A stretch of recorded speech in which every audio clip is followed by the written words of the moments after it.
Welcome. Well, you're at home with Jim and Joy, and you are an important part of our EWTN family.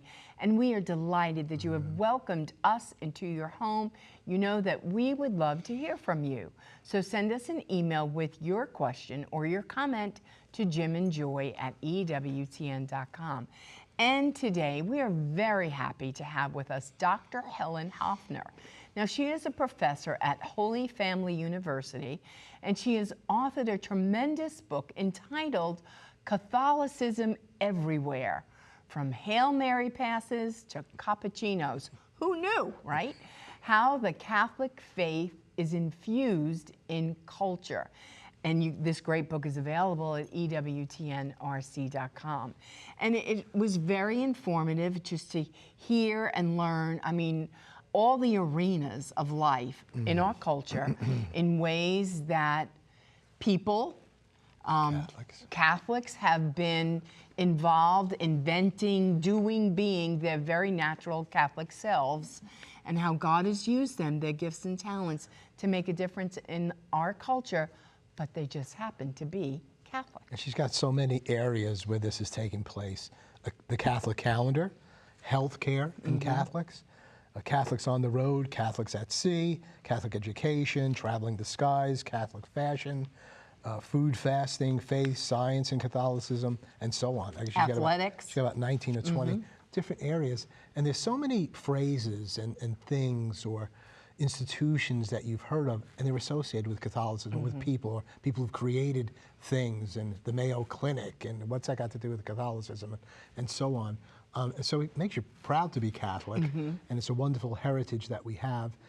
And it's a truth thing that we are called to be salt, light, leaven in the culture and society. And here she lists light things about how Catholics have done that and deep things, and we need to continue that tradition. Catholicism everywhere. Plenty more to come. We'll be right back. Please don't go away.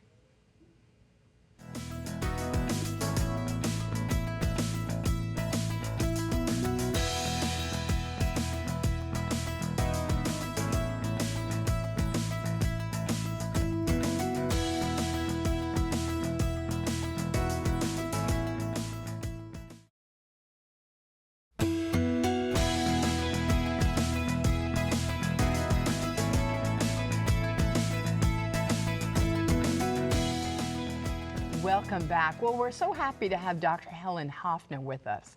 Now, she is a professor at Holy Family University, and she's authored a tremendous book entitled Catholicism Everywhere, From Hail Mary Passes to Cappuccinos, and how the Catholic faith is infused in culture. And this great book is available at ewtnrc.com. It's kind of like Catholic Did You Know information. It's a fun book. It is. It's a great purchase. It belongs on your coffee table, and you could go through it. It has pictures and so many facts that will be enriching and a blessing to your family. Yeah. It is. You did a great job. Thank you. So, Helen, tell our family a little bit about your beautiful self with your red hair and your beautiful green eyes, your very Irish self, and tell us about this fun book, Catholicism Everywhere. And the work you're doing at the university where you are. Well, as you said, I'm a professor at Holy Family University. Okay. And we're in Philadelphia. We were founded by the Sisters of the Holy Family of Nazareth. So the sisters that teach and work with us really have been doing a lot to instill the Catholic culture in the university so that whatever major the students are looking to do in their future, they really have a whole sense of Catholicism everywhere they go. And that kind of really gave me a lot of help with the book and inspiration for the book.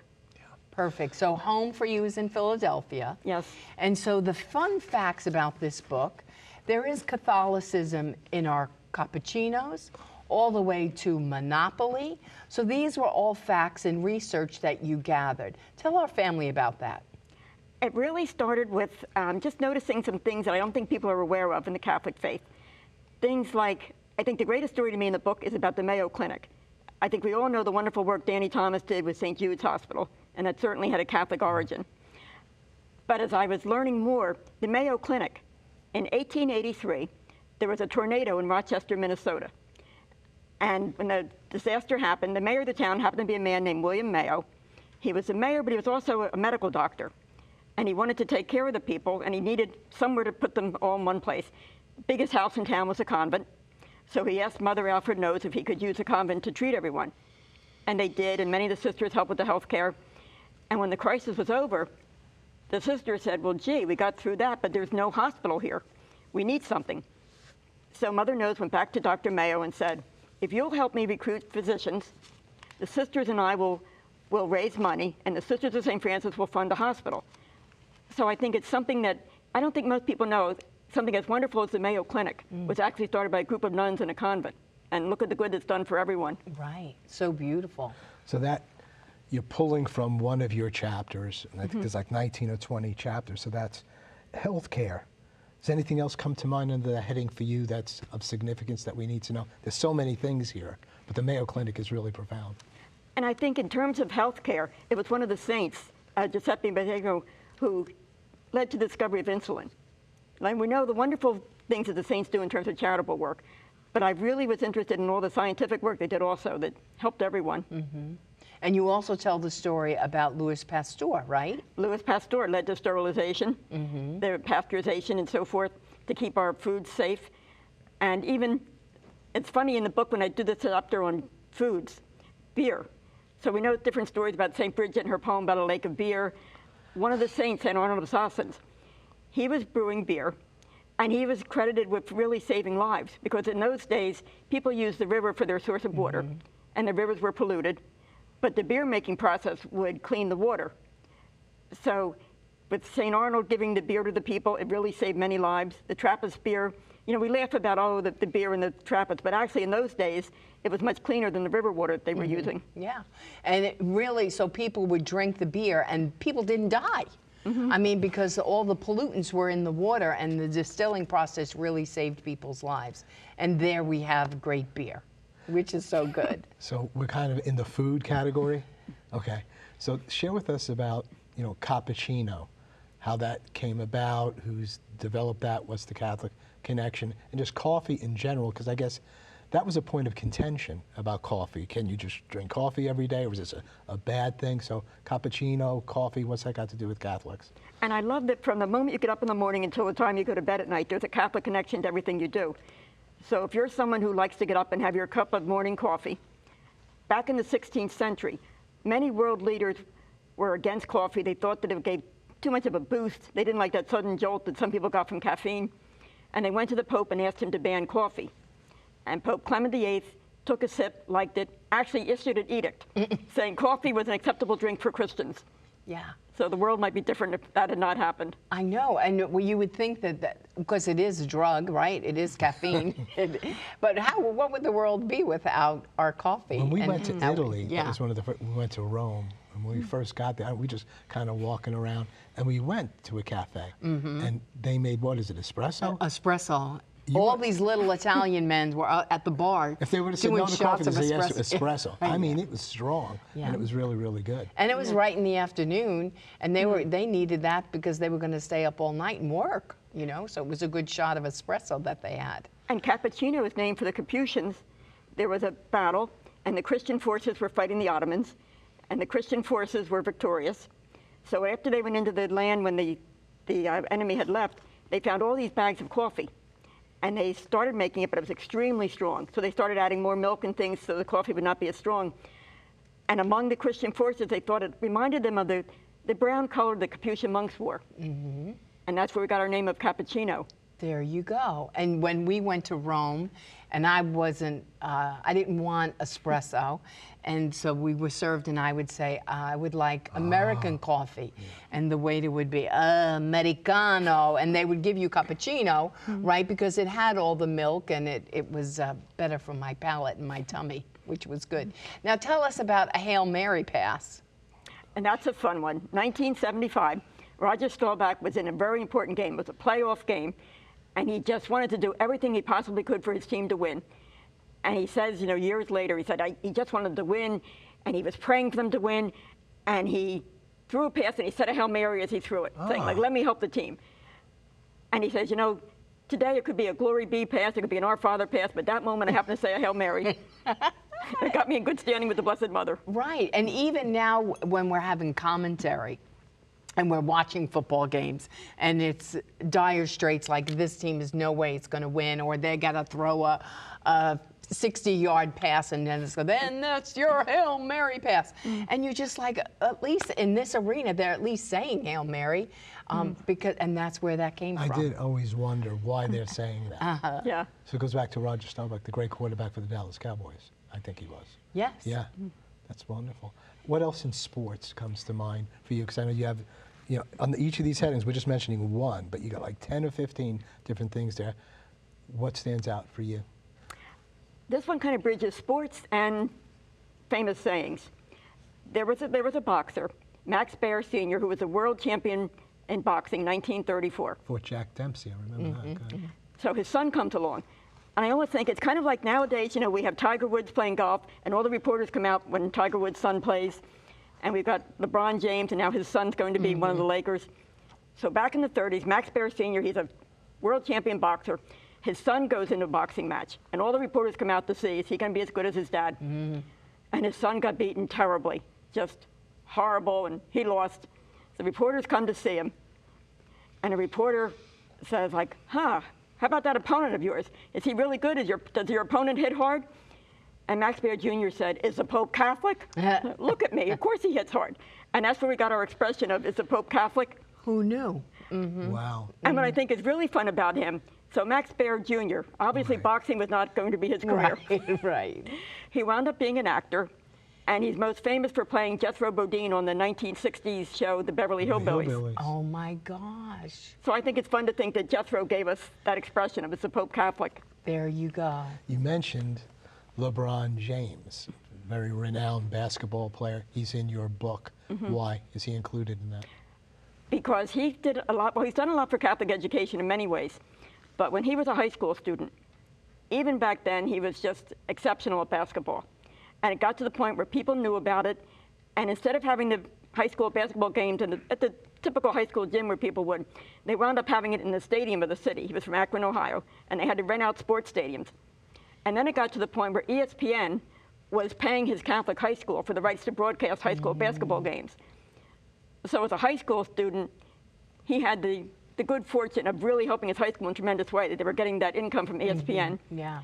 And after he graduated and had success, he donated a great deal of money, and the gym at his high school is now named after him. I didn't know that about LeBron James. That's incredibly That is good. Now tell us about the whole Monopoly Parker Brothers connection. Okay, games. The games. Oh, so with games, so Monopoly games. So there really were Parker Brothers. We hear the name of the company. There really were three brothers. And in the beginning, they would print games in their home and sort of go door to door like a door-to-door salesman and sell various games. And some did well, others didn't. They heard about this game that we know is Monopoly nowadays. And they actually bought patents from two other game makers. So they liked aspects of one game and aspects of another one, put the two together, and came up with their game Monopoly. And it was doing pretty well, but they had trouble at their factory. And the only way that they could really stay out of bankruptcy would be if they kept the factory open 7 days a week. But they were located in a largely Catholic populated area around Boston, and the people were very serious about not working on Sundays. They were going to honor the Sabbath. So the Parker brothers actually went to the Archbishop of Boston and said, wouldn't it be great if these families could have more income for their homesteads? If they worked on Sunday, it would help them with their families, it would help the local economy. And they asked the bishop, couldn't you encourage people to work on Sundays? And they thought it over, and the bishop actually sent out letters telling people it would be okay to work on Sundays at the Parker Brothers factory. And there you have it. And if they hadn't done that, we might not have Monopoly today. Or we might not have working on Sundays, like now there's no sacred day, right? It's just as wild It's as a sacred day, but there's allowances. Right, there are allowances. the And I'm Yeah. sure it even helped the church, because if people made more income, then it was going to go more to the church too. So it worked out real well. That's amazing. And people give the church credit for weekends. That, way back, people would work maybe a half day Saturday. You didn't have the full weekend that we have nowadays.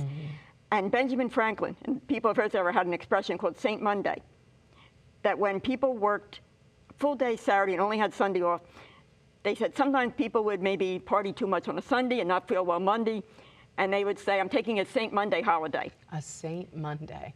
And Eventually, we got the weekends, and Benjamin Franklin said that he was a very good worker because he never took a St. Monday. Oh, gosh. He had a different kind of work ethic. And then, but there was also about the calendar. Tell us about the calendar. Oh, the calendar. There's so many things that when Pope Gregory changed the calendar, there was a Julian calendar way back in history. And here's another thought where Catholics really pay attention to science. Pope Gregory thought the calendar was not following the astronomy, the stars, and how things should line up. So he had his Vatican astronomers rearrange the calendar. But when he did, many, many things changed. The New Year used to start in April. But under Pope Gregory's system, the New Year started in January. So he got the change, but you know, anything in life, when you institute a change, there's always going to be people who don't agree with you, and like they're going to stick their own ways. There were people who refused to accept Pope Gregory's calendar, and they were going to celebrate New Year's Day on April 1st. So April 1st, they were having their parties and celebration and noise like we do. Well, the rest of the world looked at them and called them April Fools. Why do these fools think that April 1st is New Year's when the New Year is January? And that's where we got our expression of April Fool's Day. So there was kind of a debate about which calendar was the best calendar. Yeah. And so the ones that had the other calendar, they had a different date, so you call them April Fools. That's amazing, because we use that all the time. And even the expression double dating. Double dating came from when some countries accepted the new calendar, others didn't. So in legal documents, they were putting down 2 dates. Oh. Almost like in America, we would say this is so many inches, but if you go to metric system, here it is a metric. Well, they were putting 2 dates down for whichever calendar you followed. Now, you've got under that category of the Catholic calendar, maybe this, you were alluding to this with Benjamin Franklin, maybe it's something different, but it speaks about the church grants vacation time. Was that with Benjamin Franklin? Well, No. it's related to that. Okay. That in early days, people who were maybe the very lowest of the employment chain, the people who had maybe the lower, what people considered lower level jobs, had to work excessively. But everyone respected the church leadership. So if the Pope or someone said that this should be a day of rest and no work, they got a day off. So people credit the church with giving people more weekends, giving more rest, that if it hadn't been the church leadership saying, we demand this as a holy day, people would have had to work more than they should have. Yeah. Well, because you get that with the labor force, and then to even, we all know in life that we all work better when we're more rested, right? And there's more energy to come back to work, especially you as a professor. And when you're off, when you come back, you have better energy to come back and say, I'm excited about doing this. You have more energy and you're happy to do what you got to do. Helen, we're going to hold you over for the final segment. The book is Catholicism Everywhere, From Hail Mary Passes to Cappuccino, How the Catholic Faith is Infused in Catholic Culture. EW10RC.com. Get the book. We'll be right back. Plenty more to come. Please don't go away.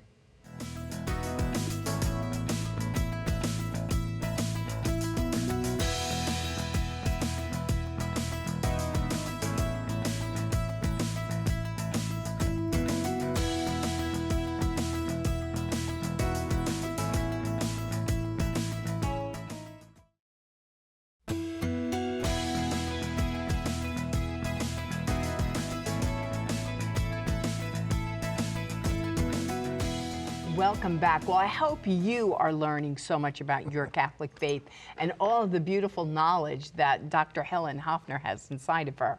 Well, we want you to tell our family about the priest, Father Joseph Mergus, who was from Pennsylvania, and his impact and what he did. And I love his story because I'm from that area.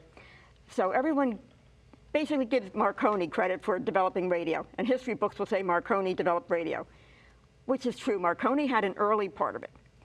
But there was Marconi in Italy. Father Joseph Mergus is in his rectory in Wilkes-Barre, Pennsylvania. He really thought he could do better. And he developed a system that worked much more efficiently than Marconi did.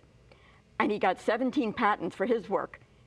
Did one of the very first broadcasts from Wilkes-Barre to Scranton, Pennsylvania, which is 19 miles, which in those days, that was phenomenal to send a radio signal like that. So Father Mergus actually contacted Marconi and said, I've got all these ideas. And he invited Marconi to leave Rome and come visit him in Wilkes-Barre. And Marconi did. And Father Mergus gave him his patents for free because he really felt like radio should belong to the world. I want this developed. I don't want it to die with me. And Marconi went on to use Father Merca's patents. One of the first things he did was establishing Vatican Radio. So it's a great way that the two work together. Who developed Vatican Radio? Well, Who is involved? Marconi took Merca's patents Okay. and developed it. And the other fun thing about Father Mercus, so he was certainly talented in developing radio, but he was a Renaissance man, that he was also a painter, and he developed the spinning wheel that's on fishing rods. So fishing rods might not be what they were today if it hadn't been for his invention. Yeah. You had a great picture of some fishermen there, and he just had the reel. I mean, it's so common to men and women who fish, but you never think for a moment, where did that thing come from? And he had a patent on that? He got it patented, and that's what I think is wonderful. You don't think about a priest doing that kind of work. But in addition to the charitable work the priests do, look at what he did for recreation. Look what he did to make enjoyable for all the fishermen. Right. And I'm sure his patents and his inventions was impactful here at EWTN, and the largest Catholic radio network, television network in the world. I can't help but think that he must have been a wealthy man with the patents. Or what he did with, you didn't research that, did you? What he did with the money, or did he give it away? Well, he gave all the patents, He gave right? them for free. He gave the patents To the church, yeah. Oh gosh, okay, that's one. Well, it makes sense. And it's funny, Marconi said when Marconi developed Vatican Radio, and they did the very first broadcast, and Marconi did an introduction about now the world can hear from the Holy Father themselves. The funny part was Marconi did his introduction in English, but the Pope spoke in Latin. And so they laughed that, well, the Pope spoke to everyone, but I'm not sure everyone could translate immediately.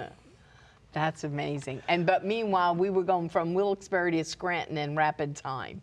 That's exciting. Well, we're about ready to conclude our show today. We have you for tomorrow, and maybe we'll touch base again on communications. Just wondering if you have anything about Mother Angelica. Don't answer that question, because you can place it in the book if you don't, but we're sure that you do. And so we hope that you've enjoyed this show today. The name of the book is Catholicism Everywhere, from Hail Mary Passes to Cappuccinos, How the Catholic Faith is Infused in Culture. It's a beautiful book, informative book, something you could put on your coffee table. Could be a real point of discussion with Catholics and Protestants, or even non-believers, as they see how the Catholic Church has influenced the world. God bless you. Keep it on EWTN. Bye now.